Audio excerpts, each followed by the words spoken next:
अस्सलामुअलैकुम dear student, आज का हमारा वीडियो लेक्चर है लॉस डेथ एंड ग्रीविंग जो कि FN 2 में यूनिट नंबर 10 है। तो आज के इस वीडियो लेक्चर में हम आपको ये बताएंगे कि डेथ क्या होता है, वो कौन सी चेंजेस हैं कि जब एक पर्सन की डेथ होती है तो उसमें आ जाती हैं वो कौन सी चेंजेस। इसके बाद जब हमारे पास एक पर्सन के हॉस्पिटल में या कहीं और पे उसकी डेथ हो जाती है और हम कंफर्म करते हैं कि ये पर्सन की डेथ हो चुकी है, ये पर्सन एक्सपायर हो चुका है, तो वो कौन कौन से फिजिकल साइन है जो हम उस पर्सन में देखेंगे। इसके बाद हमारे पास के जब एक पर्सन डाइंग कंडीशन में होते हैं, जब एक पर्सन मरने वाला होता है तो उसकी जो नीड्स होती हैं तो वो कौन कौन सी नीड्स हैं और हमने किस तरह वो नीड्स उस पर्सन की पूरी करनी होती है। तो ये ऑब्जेक्टिव्स आज के इस वीडियो लेक्चर में हम कवर करेंगे। इसके साथ जो MCQs हैं तो उसको भी हम मेंशन करेंगे। अब पढ़ लेते हैं definition. Death is defined as the irreversible cessation of all vital function specially as indicated by permanent stoppage of heart respiration and higher brain function. तो सबसे पहले आप तो को पता होना चाहिए कि हमारे बॉडी के जो वाइटल ऑर्गन्स हैं वो कौन से, वो हमारे वाइटल ऑर्गन बॉडी का हमारे पास हार्ट है, हमारे पास ब्रेन है। इस तरह जो वाइटल फंक्शन है हमारे पास हार्ट की क्या करेगा, आपके पास पंपिंग ऑफ ब्लड करेगा। इस तरह हमारे पास जो है रिस्पिरेशन वो लंग्स की वजह से होता है, हमारे ब्रेन के जो फंक्शन होते हैं। तो ये तमाम वाइटल फंक्शन है कि तो जब हमारे पास किसी पर्सन के इस वाइटल फंक्शंस में जिसमें हार्ट रिस्पिरेशन या ब्रेन फंक्शन जब इसमें इररिवर्सिबल और परमानेंट सीजेशन आ जाए, परमानेंटली ये स्टॉप कर ले, तो फिर ये हमारे पास क्या कहलाता है, ये पर्सन डेड कहलाता है और हमारे पास उस पर्सन या उस लिविंग ऑर्गेनिज्म की डेथ हो जाती है। यहां पे एक लिखा हुआ है कि हायर ब्रेन फंक्शन। तो रिसर्चेस हुई हैं उसमें यह साबित किया हुआ है कि after death 7 to 10 minute brain का कुछ हिस्सा जो है वो हमारे पास काम करता है। लिहाजा जब हम क्या करेंगे कि डेथ को डिक्लेयर करेंगे तो हम हार्ट फंक्शन को देखेंगे। ECG का अगर ECG हमारे पास स्ट्रेट लाइन देता है तो फिर हम डिक्लेयर कर सकते हैं कि हाँ इस पर्सन का जो हार्ट है इसकी डेथ, हार्ट की डेथ हो चुकी है, इसका हार्ट ने काम करना छोड़ दिया है। इसके बाद हम उसका रिस्पिरेशन चेक करेंगे और उसका जो ब्रेन फंक्शन तो वो हम EEG इलेक्ट्रोइंसेफेलोग्राम उसका चेक करेंगे, ग्राफ चेक करेंगे जिसमें वो स्ट्रेट लाइन देगा और उसके जो ब्रेन के हायर फंक्शन जो होंगे वो स्टॉप हो जाएंगे। तो जब वाइटल फंक्शन में हमारे पास परमानेंट और इररिवर्सिबल स्टॉपेज आ जाए तो इसका मतलब ये है कि उस पर्सन की डेथ हो चुकी है और ये डेथ की डेफिनेशन है। Death is the cessation or permanent termination of all biological function that sustain a living organism। तो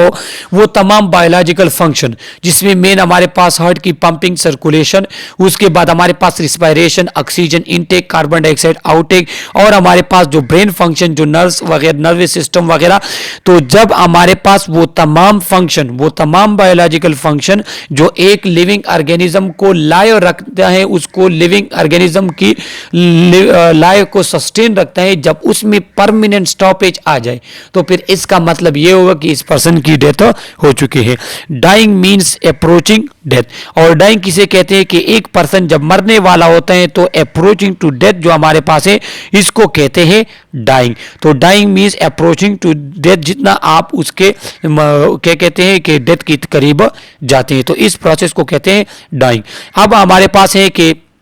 फिजियोलॉजिकल साइंस ऑफ डेथ कौन कौन से है, कि हमारे पास वो कौन से कैरेक्टरिस्टिक्स है कि जो एक पर्सन में आना शुरू हो जाती हैं जब उसकी डेथ हो रही होती है। तो फर्स्ट हमारे पास क्या हो गया, लॉस ऑफ मसल टोन। उसका मसल टोन लॉस हो जाता है, आप उसके हैंड को उठाते हो वो खुद ब खुद नीचे गिर जाता है, मींस वो मसल कंट्रोल उसका लॉस हो जाता है। स्लोइंग ऑफ सर्कुलेशन, जब एक पर्सन मरने के करीब होते हैं उसकी सर्कुलेशन स्लो होना शुरू हो जाती है। और रिसर्चेस हुई है कि हमारे पास वो कितना 95 mmHg जो हमारे पास आपका सिस्टोलिक ब्लड प्रेशर ये हो जाता है, कभी कभार इससे भी कम हो जाता है और ये हमारे पास पर्सन फिर डेथ के करीब होता है। क्योंकि जब आप मरने के करीब होते हैं आपका हार्ट एक्टिविटी स्लोली कम होती जाती है तो फिर सर्कुलेशन भी आपका कम होता है। इसके बाद हमारे पास changes in vital sign, vital signs change शुरू हो जाता है, आपका बीपी कम होता जाएगा, आपका पल्स कम होता जाता है, आपका रिस्पिरेशन कम होता जाता है और आपका जो टेम्परेचर है वो कम होता जाता है। एक इंपॉर्टेंट बात मैं आपको बताता चलूं कि अक्सर क्वेश्चन होते हैं कि एक डेड बॉडी की टेम्परेचर कितनी होती है, तो डेड बॉडी की टेम्परेचर वो होगी जो उसके इन्वायरमेंट की है। देखो, बाहर इन्वायरमेंट की और हमारे अंदर के टेम्परेचर में जो डिफरेंस है तो वो इस वजह से कि हमारे बॉडी में रेगुलर मेटाबॉलिज्म हो रहे हैं और ये मेटाबॉलिज्म हमारे बॉडी के टेम्परेचर को क्या करता है, हमारे बॉडी में टेम्परेचर प्रोड्यूस करता है। और हमारे पास क्या हुआ, हमारे पास हाइपोथैलेमस लगा हुआ है कि वो हमारे बॉडी के टेम्परेचर को क्या करता है, कंट्रोल करता है। तो जब एक पर्सन की डेथ हो रही होती है तो उसका मेटाबॉलिज्म स्लो हो जाता है, कम हो जाते हैं, खत्म हो जाते हैं, तो तब वो पर्सन के बॉडी में टेम्परेचर प्रोडक्शन नहीं होती और उस बॉडी का टेम्परेचर, डेड बॉडी का टेम्परेचर उस इन्वायरमेंट के मुताबिक होगा। तो गर्म इन्वायरमेंट में है तो उसका बॉडी का टेम्परेचर गर्म होगा, कोल्ड इन्वायरमेंट है तो उसका बॉडी का टेम्परेचर कोल्ड होगा। और सेंसरी इंपेयरमेंट उसमें आ जाते हैं, सेंसेशन वगैरह उसका डैमेज हो जाता है। इसके बाद हमारे पास the following guideline for physician as indication of death, कि एक फिजिशियन या एक हेल्थ केयर प्रोफेशन जब ये कंफर्म करते हैं कि इस पर्सन की डेथ हो चुकी है तो वो कौन से साइन है जिसको वो देखेगा, वो कौन सी इंडिकेशन है डेथ के। देखो, ये एमसीक्यूज के लिए भी आप याद रख लें और ये आप डेली बेसिस हॉस्पिटल में भी आप इसको एक्सपीरियंस करते हैं, वहां पे इस तरह की डेथ वगैरह होती है तो तब ये आपको पता होना चाहिए। Total lack of response to external stimuli, first of all ये है कि वो एक्सटर्नल स्टिमुलाई को रिस्पांस नहीं देगा। एक्सटर्नल स्टिमुलाई आप उसको हिलाएंगे, आप उसको जो है रिस्पांस के लिए कहेंगे कि आप नाम बताएं, हेलो कहाँ पे आप, क्या हो रहा है, क्या तकलीफ है, तो इस तरह की बातों को एक्सटर्नल स्टिमुलाई को वो कोई भी रिस्पांस नहीं देगा। No muscular movement specially breathing, उसका कोई भी मस्कुलर मूवमेंट नहीं होता, स्पेशली जो उसका ब्रीथिंग है, क्योंकि ब्रीथिंग हमारे पास मस्कुलर प्रोसेस है ना, हमारे पास इंस्पायरेशन एक एक्टिव प्रोसेस है, तो उसका जो मस्कुलर प्रोसेस, मस्कुलर मूवमेंट वो जीरो हो जाता है, उसके रिफ्लेक्सेस जीरो हो जाते हैं, जो आई रिफ्लेक्सेस हैं उसके, जो हमारे पास नी वगैरह रिफ्लेक्सेस हैं, टच करने के जो स्पाइनल रिफ्लेक्सेस है, तमाम रिफ्लेक्सेस उसके क्या हो जाते हैं, जीरो हो जाते हैं। अक्सर उसके जो हमारे पास रिफ्लेक्स चेक करते हैं, वो जो सोल पे क्या करते हैं, उस पे जो कोई चीज़ को रब करते हैं, नीडल टाइप नीडल प्रिंच करते हैं तो इस रिफ्लेक्सिस को उसका रिस्पांस जीरो हो जाता है। एंड फ्लैट एनसेफलोग्राम, और जो उसका ईईजी है, इलेक्ट्रोएन्सेफलोग्राफ है, वो हमारे पास फ्लैट आता है, उसका जो ईसीजी रीडिंग है वो हमारे पास फ्लैट आएंगे। तो ये हमारे पास वो चेंजेस हैं जो डिक्लेयर करते हैं कि इस पर्सन की डेथ हो चुकी है, लिहाजा ये आपको पता होना चाहिए। इसके बाद हमारे पास है कि belief and attitude about death in relation to age, कि हमारे पास के डिफरेंट एजेस के जो लोग होते हैं, बच्चे से लेके बूढ़े तक डिफरेंट एजेस के लोग, उनके डेथ के बारे में क्या बिलीफ है, उनके डेथ के बारे में क्या एटीट्यूड है। इन्फेंसी टू 5 ईयर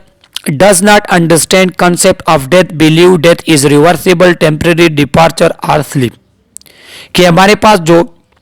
इन्फेंसी से लेके 5 एज तक के हमारे पास जो बच्चे होते हैं तो उनका डेथ के बारे में ये कंसेप्ट होता है कि डेथ हमारे पास क्या है, कि वो डेथ के कंसेप्ट को अंडरस्टैंड ही नहीं करते और ये कहते हैं कि डेथ हमारे पास टेम्परेरी है, कि एक पर्सन की डेथ हो गई, 1-2 दिन बाद ये फिर से उठ जाएगा, ये हमारे पास टेम्परेरी है, ये हमारे पास एक स्लीप है कि पर्सन सो गया, अब थोड़ी देर बाद वो हमारे पास उठ जाएगा। ये इन्फेंसी से लेके 5 ईयर तक के एज के हमारे पास उनका ये कंसेप्ट होता है। इसके बाद 5 to 9 ईयर्स के जो हमारे पास बच्चे होते हैं उसमें क्या होता है, understand death is final, believes on death can be avoided, believes wishes and unrelated actions can be responsible for death। वो क्या होते हैं कि जो 5 से लेकर 9 साल तक के जो बच्चे होते हैं उन्हें आप ये अंडरस्टैंड कर लेते हैं कि डेथ हमारे पास फाइनल है, डेथ हो गई, ये पर्सन मर गया, लेकिन उनके ये कंसेप्ट होते हैं कि हम अपनी डेथ को अवॉइड कर सकते हैं, कि हम हमारे पास अनडिजायरेबल हमारे पास जो विशेष है या हमारे पास कुछ गलत एक्शन है या कुछ हार्मफुल एक्शन है, अगर हम इसको रोक ले तो फिर क्या कर लेते हैं, फिर हम अपनी डेथ को अवॉइड कर सकते हैं। 9 to 12 years begin to understand own mortality, express in afterlife and fear of death। तो जो हमारे पास 9 से लेके 12 साल तक के जो बच्चे होते हैं वो अंडरस्टैंड कर लेते हैं कि हाँ डेथ हमारे पास कहें कि इसमें पर्सन इस दुनिया से हमेशा के लिए चला जाता है। और फिर क्या होता है, फिर उसे अपने डेथ के बारे में भी सोचते हैं कि हाँ मैंने भी एक दिन जाना है, और फिर हमारे पास उसको थोड़ा बहुत खौफ भी होता है डेथ से रिलेटेड। 12 to 18 ईयर्स, जो हमारे पास 12 to 18 ईयर्स के लोग होते हैं उसमें क्या होता है, may still hold concept from previous developmental stage, may seem to reach adult perception of adult death but be emotionally unable to accept it. इस एज के जो हमारे पास लोग होते हैं उसमें क्या होते हैं, उसमें जो डेथ वगैरह का खौफ भी होता है, लेकिन थोड़ा बहुत उसका कंसेप्ट भी डेवलप हो जाता है कि हाँ हमारे पास डेथ क्या है, कि ये हमारे पास क्या है कि डेथ के बाद इंसान इस दुनिया से चला जाता है, उसकी अपनी एक लाइफ शुरू हो जाती है, लेकिन इस स्टेज में वो स्टिल भी इमोशनली क्या होता है, वो डेथ से फियर करता है। इसके बाद जो हमारे पास 18 से लेके 45 ईयर तक की जो एज है, has attitude toward death influence by religious and culture believe. तो इस एज में जो लोग होते हैं उनका कंसेप्ट डेथ की तरफ से क्या होता है, उस पे रिलीजियस और कल्चर बिलीव ज्यादा इन्फ्लुएंस होते हैं कि इंसान मरने के बाद जो है क्या होगा, फिर जिंदा होगा, इंसान इसका दुनिया में अच्छे काम करता है तो उस दुनिया में भी उसे अच्छे जो है इसका सिला मिलेगा, सही है। इस तरह उसके जो कल्चर बिलीफ होते हैं कि डेथ में हमारे पास कौन कौन कल्चरल रिचुअल वगैरह, तो ये उसके जो कंसेप्ट ऑफ डेथ है उस पे इफेक्ट होते हैं। 45 to 65 year accept on mortality encounter death of parents and some peers experience। इसमें क्या होता है, इसमें पर्सन 100% श्योर एक्सेप्ट कर लेते हैं कि हाँ मैंने भी एक दिन मरना है। क्यों? क्योंकि वो अपने फ्रेंड्स, वो अपने पेरेंट्स वगैरह उसको मरते हुए देख लेता है, उसके डेथ्स को देख लेते हैं, तो फिर उसे भी यकीन होता है कि ये एक नॉर्मल प्रोसेस है, इस प्रोसेस से मैंने भी गुजरना है। एंड 65 प्लस ईयर के जो लोग होते हैं उसमें क्या होते हैं, fears prolonged illness, sees death as having multiple meanings like freedom from pain, reunion with already deceased family। तो 65 ईयर वाले प्लस एज वाले जो लोग होते हैं वो क्या होते हैं, वो अपनी बीमारी से डरते हैं, वो अपने जो है मोहताजी से डरते हैं। वो कहते हैं कि 65 प्लस अब मैं जो है पैरालाइज हो सकता हूँ, या मुझे कोई इस तरह की डिजीज हो सकती है जिससे मैं क्या हो जाऊंगा, डिसेबल मैं हो सकता हूँ। तो फिर क्या होते हैं कि उनका ये कंसेप्ट होता है कि ये जो डेथ है ये हमारी बीमारी से निजात है। डेथ के बाद क्या होगा, डेथ के बाद ये होगा कि जो पेन मुझे, जो मेरी बीमारी वगैरह, इससे मुझे फ्रीडम मिल जाएगी, और जो मेरी फैमिली मेंबर है जो ऑलरेडी मर चुके हैं तो मैं उनके साथ मिल लूंगा, मैं उनके साथ रीयूनाइन कर लूंगा आफ्टर डेथ वाली लाइफ में। तो फिर ये कंसेप्ट हमारे पास 65 प्लस ईयर वाले एज के लोगों में होता है। इसके बाद हमारे पास डाइंग पेशेंट, कि जब एक पेशेंट की डेथ हो रही होती है तो उसकी क्या नीड्स होंगी। We may help the dying patient meet his her physiological, spiritual and emotional need. कि जब एक पर्सन की डेथ हो रही है हमारे पास एक डाइंग कंडीशन में, तो फिर हम कोशिश करें कि हम उसकी ये नीड्स को पूरा कर ले, जो physiological, spiritual and emotional need है। अब फिजियोलॉजिकल, स्पिरिचुअल और इमोशनल नीड्स कौन कौन से हैं, तो अभी हम एक्सप्लेन करते हैं। Meeting physiological need of the dying patient, के डाइंग पेशेंट की वो कौन से फिजियोलॉजिकल नीड है जो हम पूरी करेंगे। प्रोवाइडिंग पर्सनल हाइजीन मेजर, ऐसा नहीं कि एक पर्सन की डेथ हो रही होती है हम उसको छोड़ दे कह रहे वो मर जाए, नहीं, उसके हमने हाइजीन का भी ख्याल रखना होगा, हाथ साफ वगैरह सफाई ख्याल रखना होगा, उसका बेड, उसका रूम वगैरह वो हमने साफ रखना होगा। इसके बाद कंट्रोलिंग पेन, अक्सर लोग हमारे पास वो जो एंड स्टेज पे होते हैं तो वो डिजीज के साथ होते हैं, तो उसको सीवियर पेन होता है, जिस तरह हमारे पास कैंसर वगैरह के पेशेंट है, तो चूंकि हम उसकी वो डिजीज ट्रीट तो नहीं कर सकते क्योंकि वो ट्रीट नहीं हो सकती ना, इसलिए तो वो पर्सन डाइंग कंडीशन में होता है, लेकिन हम उसके पेन को कंट्रोल कर सकते हैं, उसको पेन किलर देके, उसको एक्सरसाइज वगैरह करा के। रिलीविंग ऐसे रिस्पिरेटरी डिफिकल्टी, अगर किसी पर्सन को रिस्पिरेटरी डिफिकल्टी है तो हमने ऐसा नहीं करना कि हम सोच रहे हो कि इस पर्सन तो वैसे भी मर रहा है, इस पे हम ऑक्सीजन जाए क्यों करें, नो, बल्कि हम उसको ऑक्सीजन लगाएंगे, उसको हम वेंटिलेटर पे रखेंगे ताकि उसकी जो रिस्पिरेटरी डिफिकल्टी है वो हमारे पास कम से कम हो। Assisting with movement, nutrition, hydration and elimination, हमने क्या करना होगा कि उसको मूवमेंट, उसकी जो न्यूट्रिशन, थोड़ा मोड़ा जो उसके एलिमिनेशन, हाइड्रेशन वगैरह, तो उसका भी हमने ख्याल रखना होगा कि उस पर्सन की डेथ तो वैसे भी हो रही लेकिन उसको इन वजह से कोई तकलीफ ना हो। Providing comfort to the patient and relieving pain. उसके बाद हम कोशिश करेंगे कि पेशेंट को ज़्यादा से ज़्यादा कंफर्ट मिल सके ताकि हमारे पास वो कंफर्टेबल डेथ उसकी हो जाए। ऐसा ना हो कि वो कोई तकलीफ से, कोई अनहाइजीन, कोई हमारे पास न्यूट्रिशनल या किसी और वजह से या इंतहाई ज़्यादा पेन से अगर किसी की डेथ होती है, इट्स नॉट फेयर। लिहाजा हमने उनकी ये फिजियोलॉजिकल नीड्स पूरी करनी होगी।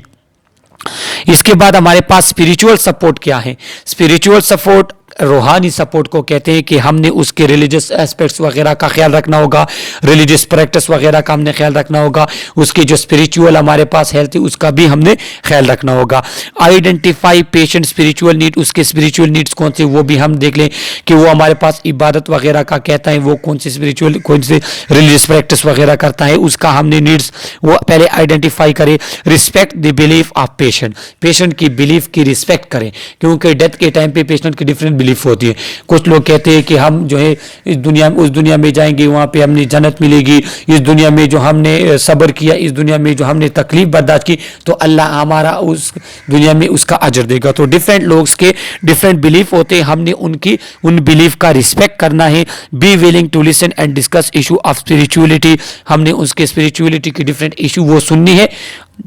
पेशेंट के साथ। इसके बाद डिमॉन्स्ट्रेट एम्पैथी, हमने एम्पैथी उसके साथ पेश आना है। एम्पैथी और सिंपैथी हमारे पास दो टर्म है। सिंपैथी इसी कहते हैं कि जब आप लोगों की हेल्प करते हैं, लोगों पे रहम खाते हैं, लेकिन एम्पैथी वो एक्सट्रीम केस है, उसमें आप लोगों की हेल्प करते हैं, उस पर रहम खाते हैं, लेकिन खुद को उसकी जगह पे रख के, तो ये हमारे पास एक एक्सट्रीम लेवल है सिंपैथी का। Provide a supportive presence, refer to community resources और spiritual leaders and acknowledge and provide for the ritual, कि हमारे पास अगर एक पर्सन के स्पिरिचुअल, उसके जो रिलीजियस प्रैक्टिस हैं, या उसके जो हमारे पास कोई आलिम या कोई जो है दम वगैरह के पर्सन के साथ, या कोई उनका जो रिलीजियस स्पिरिचुअल लीडर्स है उसके साथ मिलना चाहता है या वो प्रैक्टिस करना चाहते हैं, तो इन तमाम हमने क्या करना होगा, स्पिरिचुअल सपोर्ट देके हमने इसकी तमाम ये नीड्स पूरी करनी होगी, हम ये कोशिश करेंगे। इसके बाद हमारे पास इमोशनल सपोर्ट। इमोशनल सपोर्ट क्या है कि compassion, desire to help, responsiveness to emotional needs, maintain a positive attitude, कि जो उसके इमोशनल नीड है, वो खफा होता है तो हमने उसको सपोर्ट करना है, हमने उसको जो है काउंसल करना है, हमने क्या करना है, इमोशनल सपोर्ट पेशेंट और उसकी फैमिली को देना है। हमने वहां पे कुछ ऐसी एक्टिविटी करनी होती है कि उस पर्सन को इमोशनल सपोर्ट मिले। अगर वो कोई तकलीफ में है, वो रो रहे हैं, तो हम उसकी बात को सुने, क्योंकि हमें पता है, साइकोलॉजी भी ये कहती है कि जब एक पर्सन आपके साथ कोई तकलीफ वगैरह शेयर करता है, फिर क्या होते हैं, उसकी वो पेन, उसकी जो हमारे पास वो सैडनेस वो कम हो जाती है। तो इस तरह आपने इमोशनल सपोर्ट देना होगा। आपने क्या करना होगा, कोई इस तरह गुस्से में बात नहीं करनी, आपने कोई इस तरह क्या करनी, बात नहीं करनी जिसकी वजह से उस पर्सन में मायूसी आ जाए। लिहाजा आपने पॉजिटिव इमोशनल सपोर्ट उसे करना है। एक्सप्रेसिंग एम्पैथी, आपने उसके बाद जो उसकी विशेज वगैरह उसका ख्याल रखना है, जो उसके लास्ट विशेस होते हैं, जो अपने फैमिली वगैरह मेंबर के साथ मिलना चाहते हैं या कोई और एक्शन है जो वो करना चाहते हैं, तो उसमें आपने उसको सपोर्ट करना है। इसके बाद हमारे पास फिजिकल चेंजेस आफ्टर डेथ, कि एक पर्सन की डेथ हो जाती है, उसके बाद उसके जो फिजिकल चेंजेस है वो कौन से होंगे। फर्स्ट हमारे पास प्यूपल फिक्स एंड डायलेटेड। देखो ये इंपॉर्टेंट बात मैं आपको बता दूं कि जब आप हॉस्पिटल में होंगे तो आप वहां पे आप एक्सपीरियंस कर लेंगे कि जब हमारे पास एक नॉर्मल हेल्थी पर्सन होता है, तो या नॉर्मल या कोई लाइव पर्सन होता है, तो उसको हम जब लाइट उसकी आई तक की तरफ लेकर आते हैं तो उसका प्यूपल क्या हो जाते हैं, कंस्ट्रिक्ट हो जाते हैं लाइट की वजह से। लेकिन जो हमारे पास डेड बॉडी होती है, उसकी आप लाइट उसकी आई की तरफ लेकर आए, उसकी आई में कंस्ट्रिक्शन, प्यूपल में कंस्ट्रिक्शन नहीं होती, जो कि इंडिकेशन है कि इस पर्सन की डेथ हो चुकी है। इसके बाद हमारे पास ये एल्गर मॉर्टस। देखो ये पूरा स्लाइड आपके पास इंपॉर्टेंट है, इससे इंशाल्लाह आपका एक एमसीक्यूज कंफर्म आएगा। हमारे पास दूसरा क्या है, algor mortis. Algor mortis rapid cooling of the body. जैसा कि मैंने आपको ऑलरेडी बता दिया कि हमारे पास हमारे बॉडी में जो हीट प्रोड्यूस होते हैं मेटाबॉलिज्म की वजह से, चूंकि आपकी मेटाबॉलिज्म स्टॉप हो जाती है डेथ के आफ्टर डेथ, तो फिर क्या होगा, आपकी बॉडी एकदम से कूल हो जाएगी। इसके बाद रिगर मॉर्टस। रिगर मॉर्टस कहते हैं stiffening of body develop 2 to 4 hours after a death, कि जब हमारे पास डेथ से आप 2 या 4 घंटे बाद क्या हो जाती है, आपकी बॉडी स्टिफ हो जाती है, आपके जॉइंट स्टिफ हो जाते हैं, आपके जो है मसल जो है वो स्टिफ हो जाते हैं, आपकी बॉडी फ्रीली मूवमेंट नहीं करती। लिहाजा इस वजह से फिर हम क्या करेंगे, जब हमारे पास एक पर्सन की डेथ होगी, उसको कंफर्म हो जाएगा, फिर हम उसकी बॉडी को स्ट्रेट कर लेंगे, उसके हैंड को स्ट्रेट कर लेंगे, उसको चिन को बांध लेंगे, क्योंकि इसके बाद फिर वो पर्सन बॉडी हमारे पास स्टिफ हो जाती है, पर उसकी वो हमारे पास आर्गन वगैरह वो स्ट्रेट नहीं हो सकते। इसके बाद हमारे पास लिवर मॉर्टर्स। लिवर मॉर्टर्स कहते हैं proper discoloration of skin in dependent area. Dependent area वो एरिया जो बेड वगैरह के साथ अटैच है, जो ग्रेविटी की वजह जिसके थ्रू उस बॉडी का पूरा जो है प्रेशर है, तो वो हमारे पास प्रॉपर डिस्कलरेशन में आ जाते हैं, क्योंकि हमारे पास सर्कुलेशन स्टॉप हो जाता है, ब्लड बॉडी में ब्लड सर्कुलेशन होता नहीं है, और वो जगह पे ब्लड की सप्लाई नहीं होती, वो फिर हमारे पास क्या हो जाते हैं, वो पर्पल हो जाते हैं। और ये वो चेंजेस है जो आफ्टर डेथ एक पर्सन में आते हैं।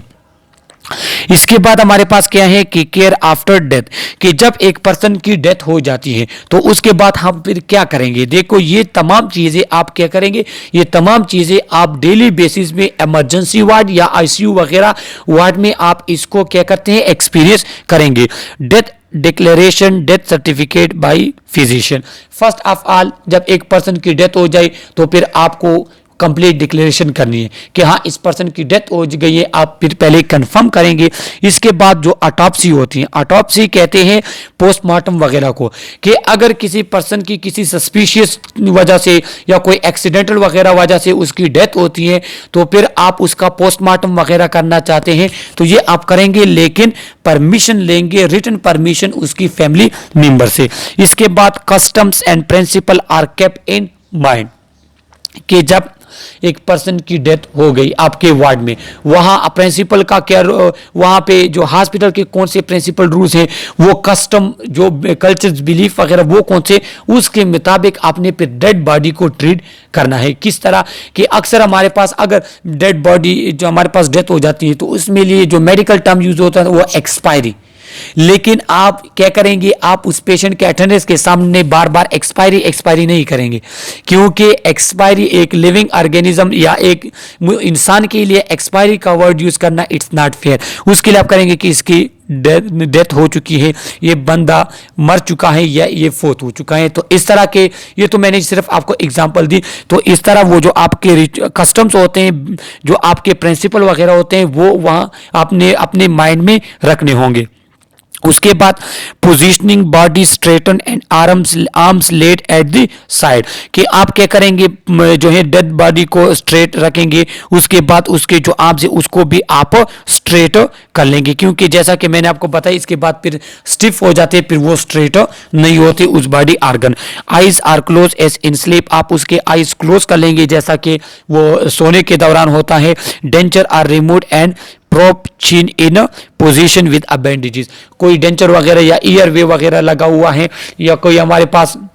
ओरो ट्यूब है, ओजी ट्यूब हमारे पास ओरल की कोई ट्यूब वगैरह पास हुए हैं तो वो आप निकालेंगे, उसके चिन को बांधेंगे ताकि उसका माउथ वो क्लोज रहे।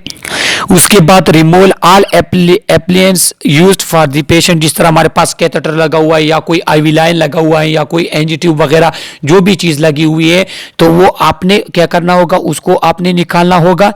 इसके बाद हमारे पास remove ornaments and list them to relatives, जो उसके अंगूठी वगैरह पहनी हुई है या कोई हार है या कोई ब्रेसलेट वगैरह हमारे पास है या कोई रिंग वगैरह जो भी चीज़ें या घड़ी वगैरह, इन तमाम चीज़ों को आप उतारेंगे, उसको आप रिलेटिव के हवाले करेंगे जो उसके फैमिली मेंबर अटेंडेंट उसके साथ आई हुई है। All orifice are to be plug with a cotton to prevent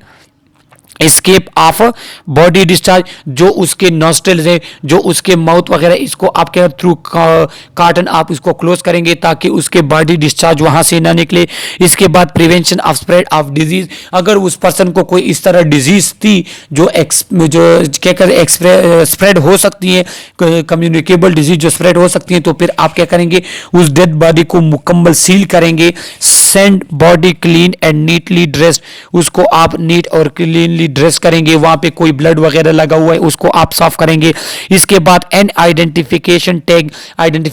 tag भी होना चाहिए ताकि उस डेड बॉडी की शनाख्त हो सके, मीन्स उस पर लिखा हो, क्योंकि अक्सर हमारे पास ऐसा होता है कि एक हॉस्पिटल 2 या 3 4 या कोई इस तरह की कंडीशन आ गई कि एक से ज्यादा डेथ हो गई, तो फिर आपने हर पेशेंट पे आइडेंटिफिकेशन टैग लगाना होता है। If relative are present then body is handed over them with a proper written legal authority permission, अगर उसके रिलेटिव्स हैं तो आप उसको हैंड ओवर करेंगे वो बॉडी, डेड बॉडी, लेकिन आप रिटन परमिशन लेंगे, क्योंकि कल को कोई पूछे कि ये डेड बॉडी आपने किसके हवाले की थी, तब आपके पास रिटन परमिशन हो कि ये उसका फैमिली मेंबर था।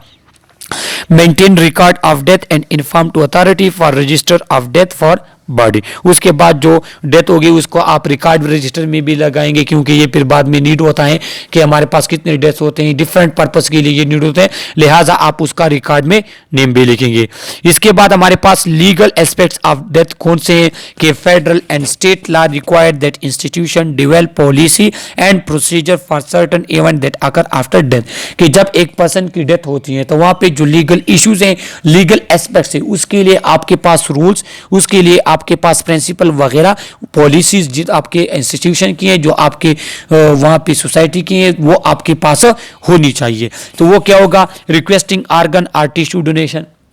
कि जो हमारे पास आर्गन या टिश्यू डोनेशन का जो प्रोसेस है कि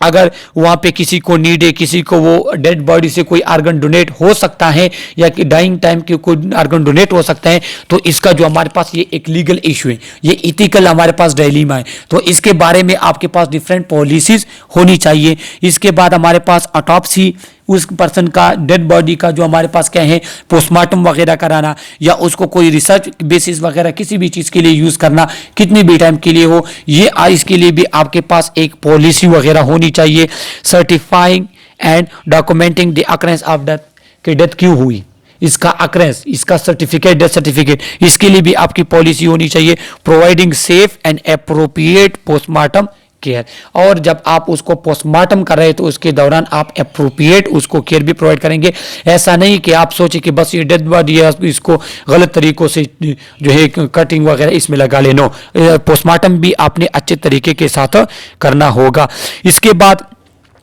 death must be certified by physician, death को एक फिजिशियन सर्टिफाई करेगा, क्योंकि अक्सर हमारे पास इस तरह के डेथ होते हैं जो लीगल इश्यूज बनाते हैं, जो एक्सीडेंटल डेथ हो गए या कोई क्रिमिनल वगैरह या कोई सस्पिशियस वजह से, तो फिर इन चीज़ों में ये लीगल एस्पेक्ट ऑफ डेथ आपको जो है इस पे आपको तवज्जो देनी होगी, क्योंकि हमारे पास डेथ में लीगल एस्पेक्ट्स, लीगल इश्यूज आ सकते हैं। In unusual death and autopsy postmortem examination में भी रिक्वायर्ड, कि अगर अनयूजुअल डेथ हो जाए, अनयूजुअल डेथ किस तरह हमारे पास कि कोई सस्पिशियस चीज वजह से हो जाए, या कोई एक्सीडेंटल डेथ हो गया, या कोई अननोन काज है डेथ का, तो फिर उसके लिए हमने पोस्टमार्टम करना होता है। Request family member consent and signature for autopsy, several reason for death becoming a case for the coroner, कि हमारे पास क्या है कि जब आप पोस्टमार्टम करेंगे, तो मैं फिर से आपको कह दूं,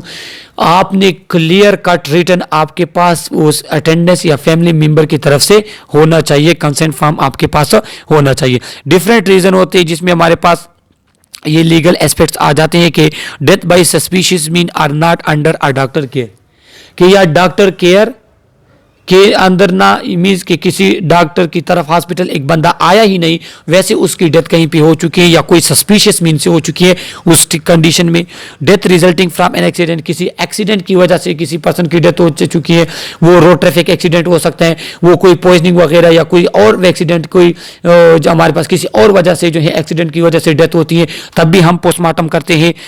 client has been hospitalising for less than 24 hours, एक पर्सन एकदम से आ गया हॉस्पिटल में, अभी उसके 24 आवर्स पूरे ही नहीं हुए, उसकी डेथ हो गई, तो फिर इस तरीके इस कंडीशन में हमने फिर क्या हो, इस तरह कंडीशन में फिर हमारे पास लीगल एस्पेक्ट्स आ जाते हैं, लीगल इश्यूज आ जाते हैं, फिर तब आपके जो वो आपकी पॉलिसी होगी उसके मुताबिक फिर आप इस कंडीशन को हैंडल और करेंगे। इसके बाद हमारे पास लॉस भी इस यूनिट का एक पार्ट है, कि लॉस किसे कहते हैं। Loss occur when a valued person, object और सिचुएशन इज चेंज, कि जो आपका वैल्यूड पर्सन है या वैल्यूड कंडीशन या कोई सिचुएशन है उसमें एक एबनॉर्मल चेंज आ जाए, किसी पर्सन की डेथ हो जाए, कोई सिचुएशन था उसमें एकदम से कोई एक्सीडेंट, कोई धमाका, कोई इस तरह एबनॉर्मल चेंज आ जाए, तो इसको फिर कहते हैं लॉस। इसकी मैं एक सिंपल एग्जांपल दूं कि आप कहीं शादी कर रहे हैं, शादी हो रही है, कहीं पे खुशी का माहौल है, कोई ईद वगैरह की सेलिब्रेशन है, एकदम से वहां पे धमाका हो गया, तो वो सिचुएशन एकदम से चेंज हो गई, तो इसको फिर कहते हैं loss. Loss can be defined as an undesired change और removal of valued object, person और सिचुएशन, कि अगर अनडिजायर्ड चेंज आ जाए या कोई वैल्यूड पर्सन है या सिचुएशन या कोई थिंग है वो आपसे कोई रिमूव कर ले, वो लॉस आपसे हो जाए, इसको कहते हैं loss. Loss is an universal experience that occur through out the life span. और लॉस हमारे पास है, ये यूनिवर्सल एक्सपीरियंस है, ये हर पर्सन इसको लॉस करता है कि क्योंकि जब हम जवानी में आते हैं तो हम लॉस करते हैं अपना बचपना, हम लॉस करते हैं डिफरेंट अपॉर्चुनिटीज, हम लॉस करते हैं अपने पेरेंट्स, अपने फैमिली मेंबर्स, अपने पीर्स वगैरह को। तो ये लॉस जो है ये हर पर्सन, ये हमारे पास यूनिवर्सल एक्सपीरियंस है जो हर पर्सन के साथ होता है लाइफ स्पेन में। इसके बाद टाइप ऑफ लॉस हम पढ़ते हैं जो कि इस वीडियो का लास्ट स्लाइड है। तो टाइप ऑफ लॉस आपको पता होना चाहिए एमसीक्यूज के लिए कि एक्चुअल लॉस क्या होता है। Actual loss can be recognised by other including the person sustaining the loss. Example क्या है, person losing a limb, spouse, valued object, job etcetera. कि जो हमारे पास एक्चुअल लॉस वो लॉस होता है कि जो आप लॉस करते हैं तो उसको आप भी महसूस करते हैं, लोग भी महसूस करते हैं, उसको लोग भी देखते हैं। जिस तरह किसी पर्सन का हाथ कट गया, पाँव कट गया, तो पैर पाँव कट गया, तो ये हमारे पास लिम्ब, तो ये हमारे पास ऐसा लॉस है जिसको आप भी महसूस करेंगे, आपके सामने वाला पर्सन या कोई और देखिए वो भी महसूस करता है। इस तरीके से स्पाउस, कोई पर्सन का लाइफ पार्टनर मर जाए, हस्बैंड वाइफ या किसी और पर्सन की डेथ हो जाए, तो फिर ये इस तरह का लॉस है जिसको हर कोई जो है उसको महसूस करता है और इसको कहते हैं एक्चुअल लॉस। हर कोई इसको, जो आप और आपके साथ जो अदर लोग हैं वो भी इसको रिकॉग्नाइज कर लेते हैं कि हाँ इस पर्सन का लॉस हो गया है। इसके बाद दूसरा हमारे पास है परस्यूड लॉस। परस्यूड लॉस ये है कि जो आपको लॉस होता है लेकिन जरूरी नहीं है कि बाकी लोग, अदर लोग इसको रिकॉग्नाइज कर ले। जिस तरह हमारे पास क्या है कि आपको अगर कोई फाइनेंशियल डिपेंडेंस है या कोई कॉन्फिडेंस वगैरह या इमोशनल आपको कोई लॉस हो जाता है जिसके लिए आप सब डिप्रेस वगैरह होते हैं, तो फिर ये इस तरह का लॉस है जिसमें क्या होते हैं, जिसमें आपको तो पता होता है, जिसको आप महसूस करते हैं, लेकिन अदर लोग ना तो उसको रिकॉग्नाइज कर सकते हैं या रिकॉग्नाइज कर ले तो उसका उनको इससे कोई असर नहीं पड़ता, इफेक्ट नहीं होता। और लास्ट हमारे पास क्या है, एंटीसिपेटेड लॉस। एंटीसिपेटेड लॉस ये है कि एक पर्सन वो लॉस के करीब होते हैं, उसे पता होते हैं कि ये लॉस होने वाला है, तो उसको कहते हैं anticipated. The person display loss and grief behaviour for loss that has yet to take place. For example, family with terminally ill patient and serves to lessen the impact of actual loss. कि हमारे पास क्या है कि एक person कि अब उसका patient जो है उसका हार्ट मुकम्मल डैमेज हो गया, उसका ब्रेन मुकम्मल डैमेज हो गया, तो ये एक ऐसा लॉस है कि इस टाइम पे आपको फिर पता होता है कि मैं एक्चुअल लॉस की तरफ जा रहा हूं। तो वो लॉस जो अभी होने वाला होता है, जिसके नज़दीक होते हैं, जिस आप कंफर्म हो जाते हैं कि हाँ ये लॉस मुझे होगा, आप ग्रीफ बिहेवियर जो आपका होता है, जो आप सदमा होता है, जो आपका गम होता है, तो इसको कहते हैं एंटिसिपेटेड लॉस। तो ये हमारे पास इस यूनिट का फर्स्ट पार्ट था। इस पार्ट में कोई भी क्वेश्चन हो थ्रू कमेंट आप हमसे पूछ सकते हैं। इस यूनिट का सेकंड पार्ट ऑलरेडी हमारे चैनल पे मौजूद है, जिसका लिंक मैंने डिस्क्रिप्शन में दिया हुआ है, तो वहीं से जाके आप इस यूनिट का सेकंड पार्ट जो है उसको देख सकते हैं। Okay, thank you.